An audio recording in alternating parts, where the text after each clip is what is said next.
Bien, merci d'être resté jusqu'à présent. Restez jusqu'à la fin parce que c'est évidemment le meilleur pour la fin. Donc du coup, on va continuer.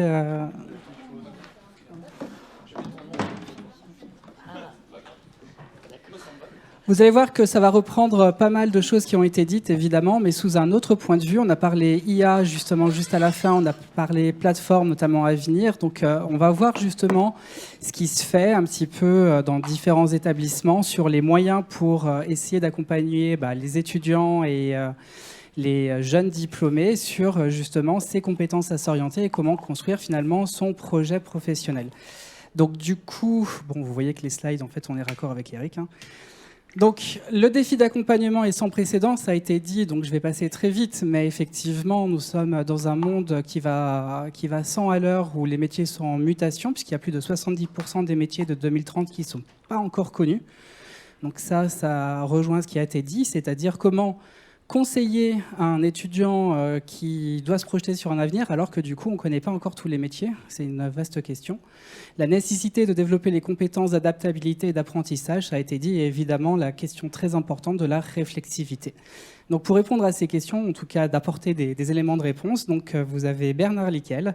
Donc, je ne vais pas faire tout son CV, mais président de l'ADUT entre 2015 et 2007, directeur d'Espace Avenir, qui est le SQIP de l'UNISTRA, depuis septembre 2023, président de la CURA, qui est la conférence universitaire en réseau des responsables de l'orientation et de l'insertion professionnelle, pilote du projet Noria, donc avec le PIA 3, membre du comité de suivi des cycles LMD, et il défend évidemment activement une insertion pro intégrée et durable. Ça va ? Ouais. Donc, j'ai aussi le plaisir d'accueillir Éric Giraudin, donc directeur du volet ESR du programme national Avenir, programme qui vise à améliorer l'orientation, mieux ancrer la prise de conscience. Je ne vais pas tout faire, voilà.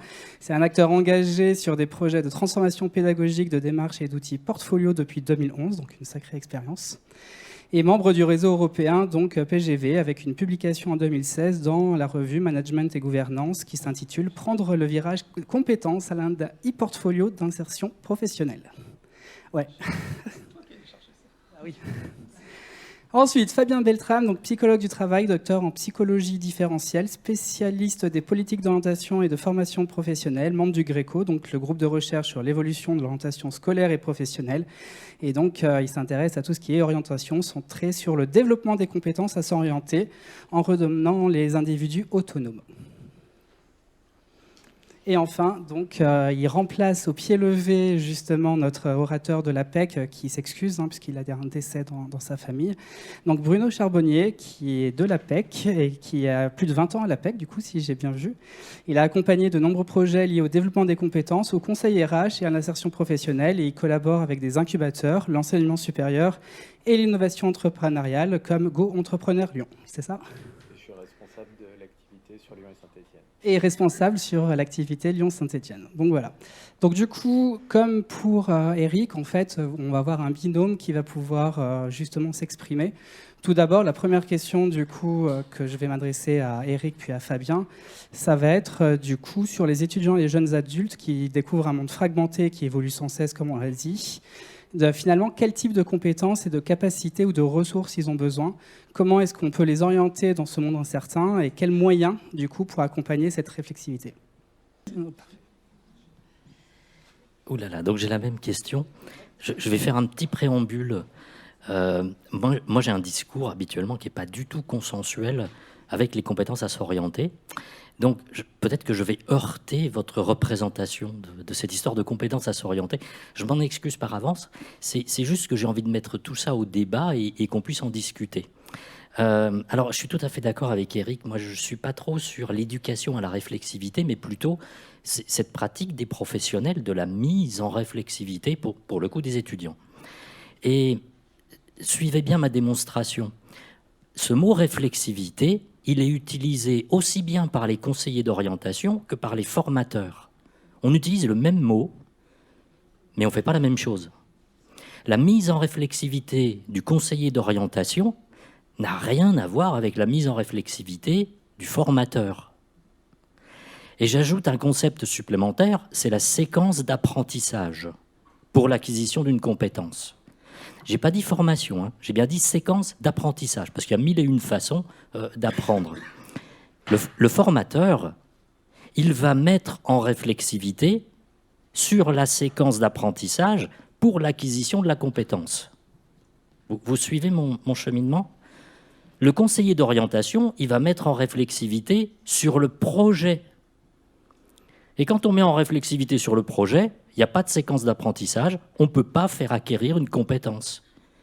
Donc quand on fait de l'accompagnement à l'orientation, on ne permet pas l'acquisition des compétences à s'orienter.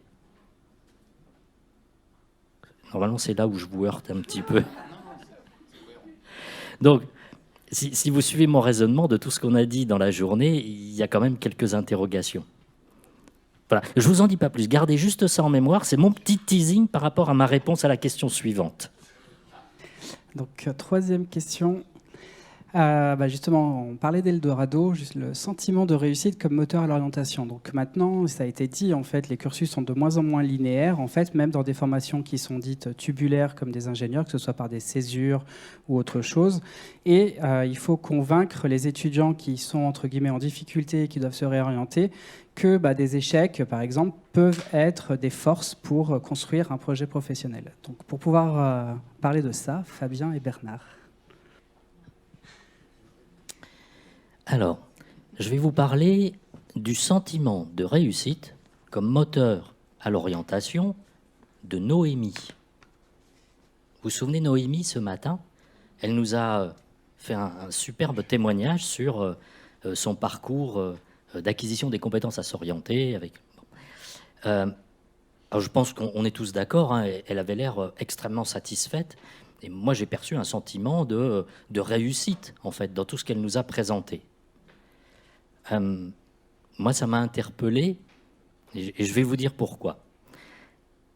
Petite pédagogie de la répétition. Tout à l'heure, je vous disais, la mise en réflexivité du formateur, ça n'est pas la mise en réflexivité du conseiller d'orientation. Et l'accompagnement au projet, dans la mesure où il n'y a pas de séquence d'apprentissage, ne permet pas l'acquisition des compétences. Donc ça, c'est aussi pour répondre. Je peux très bien faire un accompagnement au projet si à l'intérieur, je mets une séquence d'apprentissage. Attention, il me faut un synopsis, il me faut tout ce qu'il faut. Là, effectivement, je peux faire acquérir une compétence. Mais aujourd'hui, entre nous, l'accompagnement au projet, il n'y a pas de séquence d'apprentissage. Donc, il n'y a pas d'acquisition de compétences. Ce matin, Noémie, elle était extrêmement satisfaite. Et elle nous a parlé d'une compétence à s'orienter, la connaissance de soi. Alors en fait, la connaissance de soi, Madina nous l'a présentée sur son schéma, c'est se découvrir et identifier ses compétences. Mais moi, j'ai compris que Noémie, elle n'a pas acquis de compétences. Pourquoi est-ce qu'elle n'a pas acquis de compétences? Parce qu'elle nous a dit, la connaissance de soi, j'ai passé un test de personnalité. Et le problème, il est là, c'est qu'elle a associé connaissance de soi égale test de personnalité. Ça veut dire que demain, imaginons dans 5-10 ans, elle se dit « je devrais actualiser ma connaissance de soi, donc je vais passer un test de personnalité ». Ça fait échange avec notre échange avec Rawadi hier soir. Il y a 1001 façons d'apprendre sur soi. Il y a 1001 méthodes pour apprendre sur soi. Il y a 1001 dimensions de la connaissance de soi. La personnalité, c'est un pouillème, c'est un cheveu de la connaissance de soi. Vous imaginez Noémie, là elle est repartie, elle est extrêmement satisfaite et elle se dit la connaissance de soi égale test de personnalité. Moi je trouve qu'il y a un problème. Parce que quand j'accompagne à l'acquisition des compétences à s'orienter, moi j'accompagne à comprendre qu'est-ce que je peux faire pour apprendre sur moi-même. Et j'ai 1001 façons de travailler sur l'apprentissage de moi-même, pas simplement un test de personnalité. Je suis psychométricien, j'adore les tests. Mais je sais qu'il n'y a pas que ça pour apprendre et avancer sur la connaissance de soi. Donc moi, je suis embêté parce que Noémie, elle est extrêmement satisfaite. Elle est persuadée d'avoir réussi. Elle est persuadée d'avoir acquis une compétence à s'orienter autour de la connaissance de soi. Et en réalité, elle repart avec une mauvaise représentation de ce qu'est la connaissance de soi. J'avais dit que j'allais vous heurter un petit peu, mais voilà donc... Partielle, oui, partielle. Et en tout cas, pour moi, Et là, il y a un mot que j'aimerais pas lâcher parce qu'il est un peu violent, mais enfin, c'est du behaviorisme qu'on a fait. C'est pas de l'acquisition de compétences. Je sais, c'est un peu violent. Je m'en excuse. Mais on n'est pas sur de l'acquisition de compétences à s'orienter. Et là, je fais un petit peu de teasing parce qu'on m'a demandé de réfléchir à une conclusion. Donc, dans ma conclusion, je serai un peu plus positif. Merci. Du coup, dernière petite question. Donc là, on rentre dans le vif du sujet sur les outils en fait d'accompagnement, parce que du coup, on en a parlé, autre que Scale. Donc,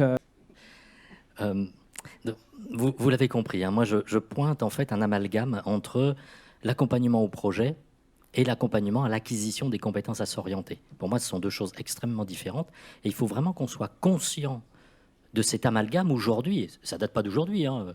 On a parlé des circulaires de 96, on a parlé de Pearson. De tout temps, on a confondu l'accompagnement au projet et l'accompagnement à l'acquisition des compétences à s'orienter. Moi, ça fait une quinzaine d'années que je travaille sur cette question des compétences à s'orienter. Et je cherche une métaphore qui me permettrait de transmettre ma conception de ces fameuses compétences à s'orienter. Et ça imprime pas. Là, je suis vraiment désolé, j'en ai testé plusieurs, ça imprime pas.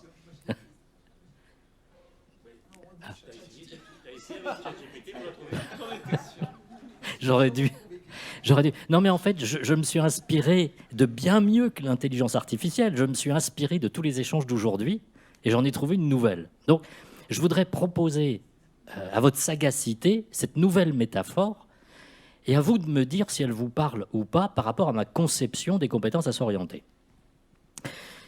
Voilà, c'était en fin de matinée. Je me suis mis à penser aux compagnons du devoir. Tout le monde connaît les compagnons du devoir. On sait que c'est une formation assez exigeante. Et pour terminer la formation, il faut réaliser un chef-d'œuvre. Ça ne viendrait pas à l'idée d'un formateur compagnon du devoir de demander à son apprenant, au premier jour de son parcours, de créer son chef-d'œuvre. Ça n'aurait aucun sens. Prenez, je ne sais pas moi, le charpentier. Le charpentier, il faut qu'il apprenne les essences de bois, il faut qu'il apprenne à les découper, il faut qu'il apprenne à tracer avec le compas et l'équerre, il faut qu'il apprenne la queue d'aronde. Enfin, il y a tout un socle de compétences de base qu'il doit maîtriser avant de se lancer dans son chef-d'œuvre. Eh bien, en fait, les compétences à s'orienter, c'est exactement ça. Les compétences à s'orienter, c'est le socle de base. Si on n'a pas ça, on ne peut pas se lancer dans son chef-d'œuvre, le chef-d'œuvre étant le projet d'orientation. Vous voyez l'articulation ? Les compétences à s'orienter, ce n'est pas le projet d'orientation. Les compétences à s'orienter, c'est le socle dont on a besoin pour se lancer dans son chef-d'œuvre, qui est le projet d'orientation. Il faut bien distinguer les deux. Non, là, ça ne vous parle pas du tout. N'hésitez pas, vous trouvez mon mail facilement. Voilà, écrivez-moi un petit mail, dites-moi ce que vous en pensez et j'échangerai avec vous bien volontiers. Oui, bonjour. Moi, je voudrais compléter effectivement. Je suis une intervenante moi, en PPP4. Voilà, si j'ai bien compris, je fais une partie des 5 dernières. Voilà. Et du coup, je voudrais aussi rebondir là-dessus parce qu'il me semble qu'il y a un point qu'on a peut-être assez peu abordé, qui est justement l'importance de la connaissance de soi. C'est-à-dire que dans toutes les formations, il va y avoir un certain nombre de connaissances, de compétences qui vont être développées.